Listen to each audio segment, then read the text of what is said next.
Nah, ini kan posisinya kayak di gunung nih. Iya. Nanti kalau kita berdiri di sana, posisinya kanan kiri tuh kita di puncak. Oh. Ini landai, ini landai, ini landai, ini landai. Ya. Karena di sana banyak makam-makam yang tidak teridentifikasi ya batu nisannya. Jadi kalau istilah Kabuyut itu mana makam utamanya.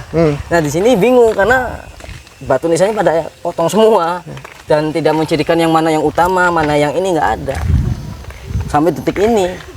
Cuman di sini nama tokonya Ki Syam atau Ki Kayon. Nah, itu siapa itu? Menurut literatur beliau adalah seorang tokoh di sini ya. Entah hidup pada era kapan, cuman yang ada itu orang sesepuhnya mengatakan Ki Syam atau Ki Kayon. Yaitu ya mungkin seorang ulama atau seorang pejuang. Jadi masih simpang siur ketokohannya ya. Tapi ya orang mempercayai itu Ki Syam atau Ki Kayon itu. Itu. Ini kan agak naik nih daerahnya nih. Iya. Agak naik. Ya, jadi di depan itu ada makam-makam. Ini sebenarnya makam umum ya? Makam umum, makam jati namanya.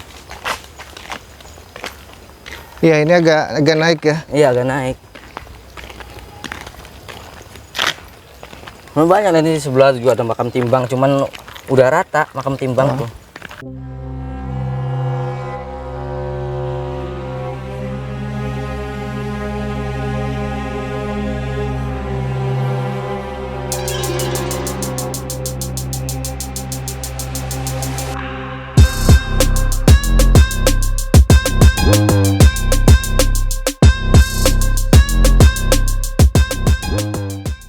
Karena kembali lagi, biasanya kalau banyak pohon pasti ada sumber mata air. Iya, betul. Makanya saat ada sumber mata air, pohon jangan ditebang.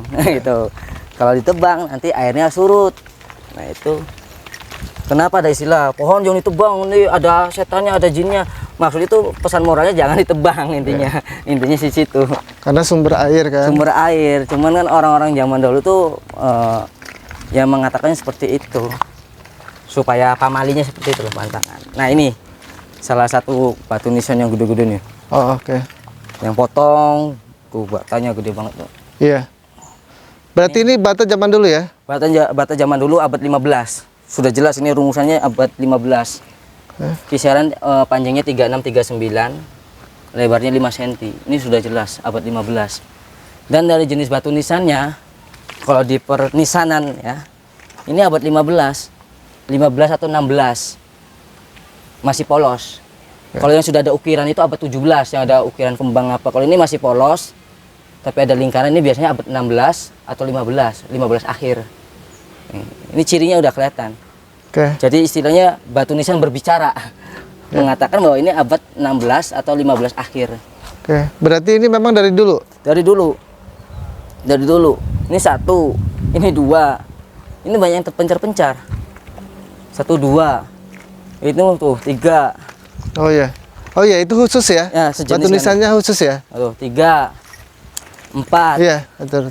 5. Iya. 6. Coba bandingkan dengan nisan yang zaman sekarang beda sekali. Iya, betul. Dan ini batu andesit, batu kali. Berat ini. Kelihatannya enteng ya, kecil, tapi dia kalau diangkat berat ini.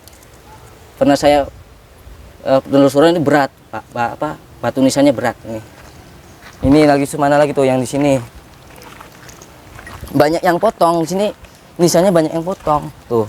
Oh iya, betul. Oh iya. Tuh, hampir sama jenisnya. Iya. Tuh ini yang kecilnya. Iya. Nah ini sudah direnovasi. Tuh ini kan tuh sejenis, cuma batunya gede-gede. Cuman ini tidak terdefinisi ya? Iya. Siapa-siapanya? Tidak terdefinisi mana makam utamanya. Ya.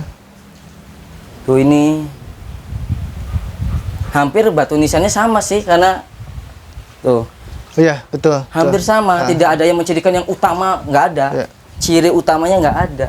Nah, ya itu. Hampir sama, makanya praduga kami, teman-teman dari Kabuyutan itu, bahwasanya ini makam jati itu makam para syuhada yang setelah wafat perang Raja Galuh Cirebon itu. Karena eranya abad 15 akhir masuk ke abad 16.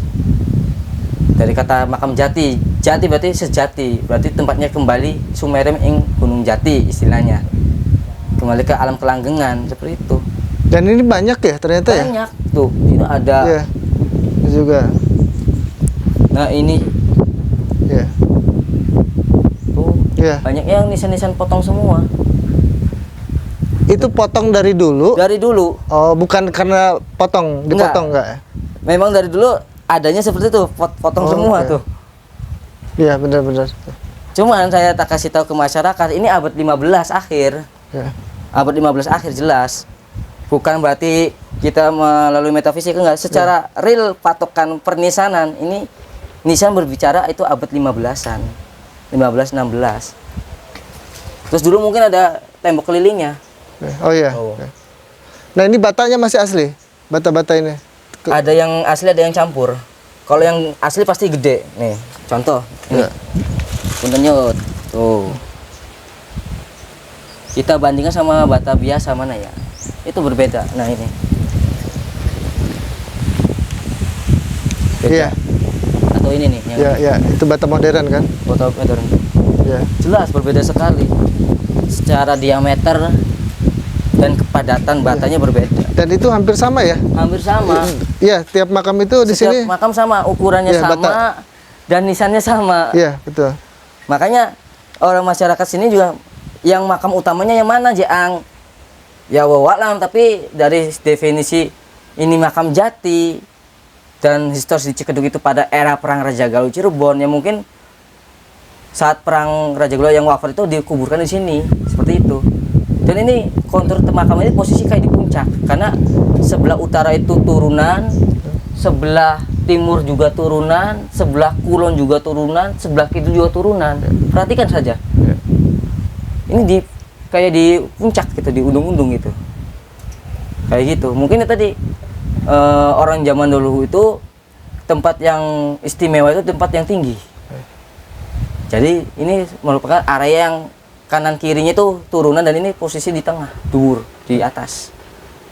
Padahal ini bukan di gunung, bukan. Dan itu make sense juga ya. Artinya kan tadi kita datang ke Makam Dawa. Ya, Nah, Makam Dawa kan tempat senjata-senjata prajurit Ya, kan. betul, saya prajurit di sana. Kemudian ada tempat pemandian balongnya itu Ya, kan. balongnya itu untuk mencuci darah saat Ya. luka-luka dan alirannya kan ke sini ke balong desa. Ya. Mungkin balong desa itu tempat pensuciannya, akhirnya dikuburkan di sini mungkin.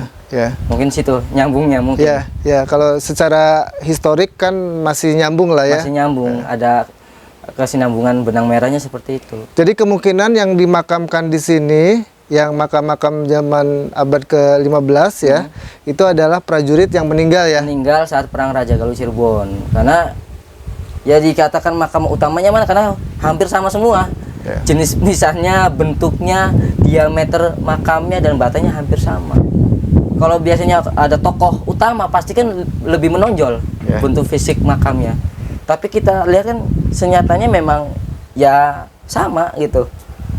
Makanya kebimbangan masyarakat itu ya mana makam utamanya. Yang penting sudah tahu nama tokohnya Ki Kayon. Dari leluhur itu namanya Ki Kayon atau Ki Syam. Ya udah kita hadoro di sini. Mungkin saya infokan di sini adalah makam para syuhada yang wafat dalam perang Raja Galuh Cirebon seperti itu tahun 1528-29. Nah, Ki Kayon atau Ki Syam itu di mananya nggak tahu juga? Tidak Makamnya? tahu, cuman tahu nama tapi posisi makamnya yang sebelah mana tidak ada yang tahu. Itu. Ya. Nah, ini kenapa agak beda yang dikasih ini?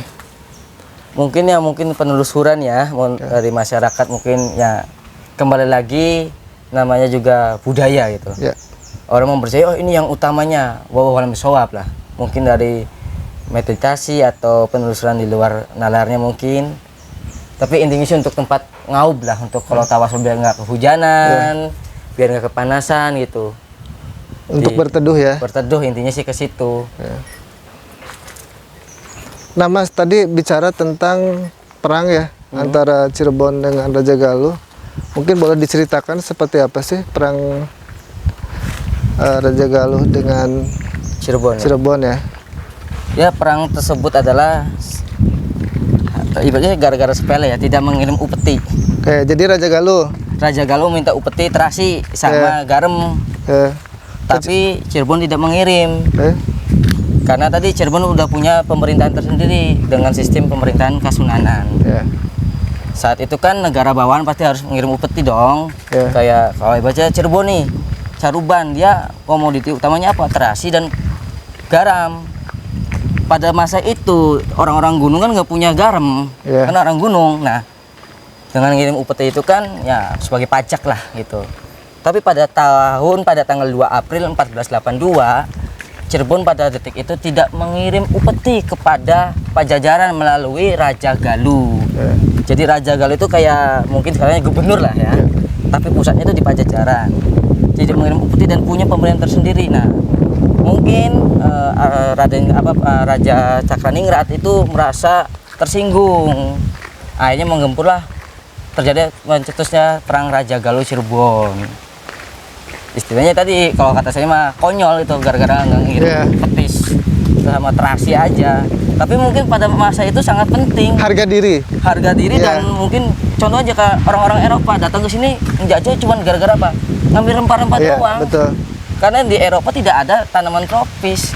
Yeah. Sehingga rempah-rempah pada masa itu lebih mahal daripada emas. Yeah. Nah, mungkin pada insiden Raja Galuh Cirebon itu ya sama. Terasi dan garam itu sangat mahal daripada emas. Karena komoditi tempatnya itu gunung gitu. Mungkin kalau zaman sekarang ya sudah global kan. Kalau zaman dulu kan susah. Nah, itu dari situ sih korelasinya gitu. Nah, itu konon yang meninggal berapa waktu itu? Pertempuran Wah, antara tidak terhingga ya kalau yang Terhingga meninggal ya. kurang tahu juga, karena yang namanya orang meninggal di perang pasti banyak ya.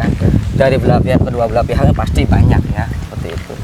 Oke teman-teman, liputan kali ini cukup sekian ya di Pangkam Jati ya. Simak liputan selanjutnya ya.